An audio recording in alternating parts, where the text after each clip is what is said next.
We'll start by major intra and extracellular electrolytes. Term आया था electrolyte रिप्लेंशर, ठीक है।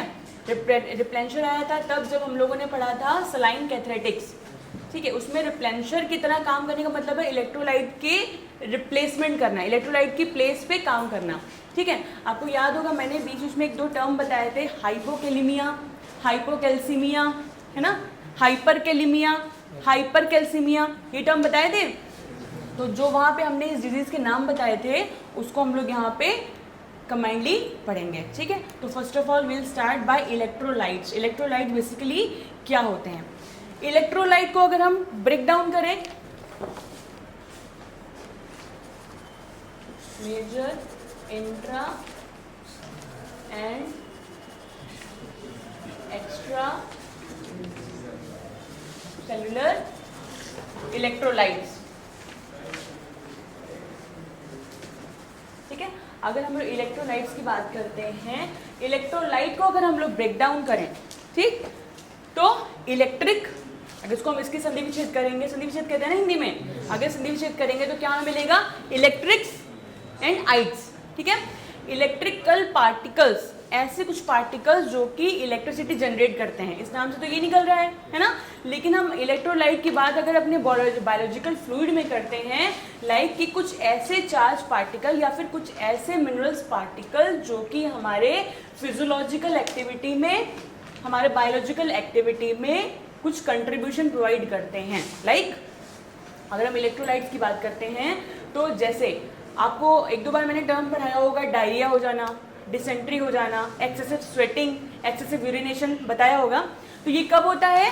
तब जब हमारे बॉडी में, याद करो जब मैंने गैस्ट्रोइंटेस्टाइनल एजेंट्स बताए थे, है ना, inside the gastrointestinal agents we studied about the various activity या various imbalance in between acid and basis. ये हमने पढ़े कि एसिडिटी इंक्रीज होती है तो क्या होता है, डिक्रीज होती है तो क्या होता है, बेसिसिटी इंक्रीज होती है, डिक्रीज होती है तो क्या होता है। वो उस सिचुएशन में क्या हो रहा था, उस सिचुएशन में क्या हो रहा था, या तो HCl की सिक्रेशन बहुत ज्यादा हो गई थी या तो बहुत डाउन हो गई थी। हाइपोक्लोरहाइड्रिया, याद है, हाइपरक्लोरहाइड्रिया। तो क्लोरहाइड्रिया हमने टर्म पढ़ा था, हाइपोक्लोरहाइड्रिया हमने पढ़ा, हाइपोक्लोरहाइड्रिया, ठीक है।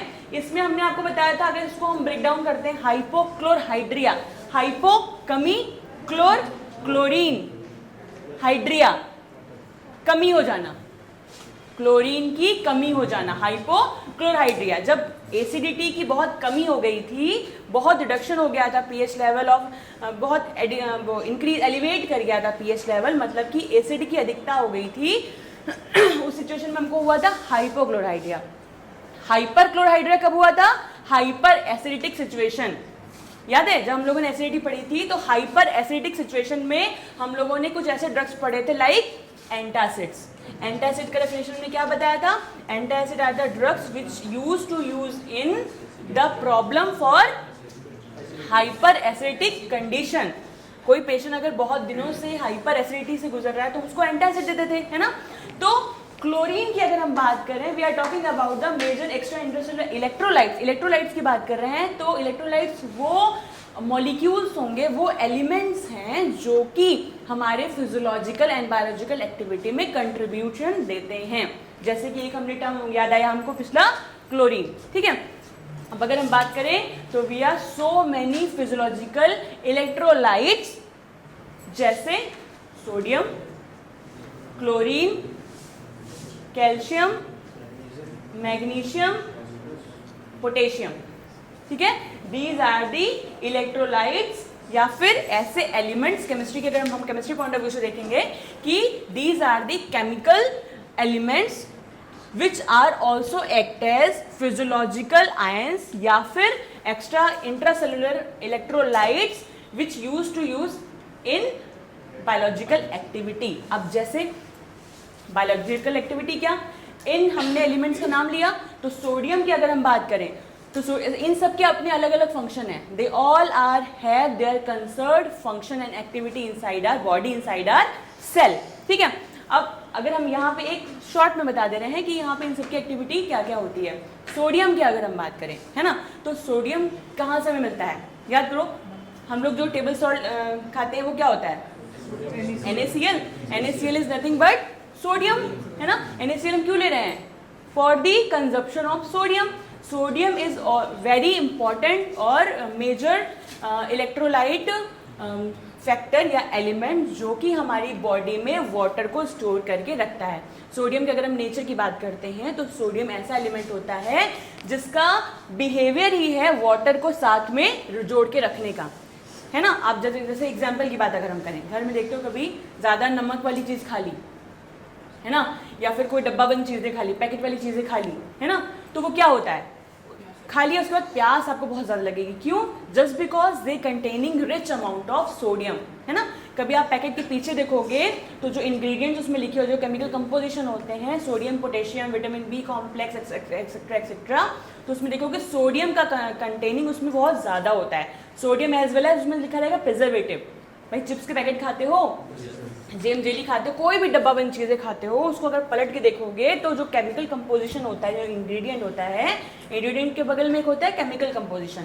केमिकल कंपोजिशन में हम देखते हैं सोडियम, पोटेशियम, मैग्नीशियम, है ना, विटामिन बी कॉम्प्लेक्स। एक होता है कि जिसमें आपके इंग्रेडिएंट दिया है, जैसे उसमें लिखा होता है कॉर्न फ्लोर, है ना, wheat flour, fine wheat flour, sugar, milk, ये सब उसमें लिखा रहेगा। बगल में उसके एक और टेबल दी रहती है, उसमें लिखा रहता है केमिकल कंपोजिशन। केमिकल कंपोजिशन में हमें पता चलता है कि इसमें सोडियम का अमाउंट कितना है, विटामिन का अमाउंट कितना है, कैल्शियम का अमाउंट कितना है, ठीक है। तो उसमें आपको सोडियम अलग से दिया रहेगा। इन केस अगर सोडियम नहीं दिया है तो वहाँ पे प्रिजर्वेटिव टर्म दिया रहेगा।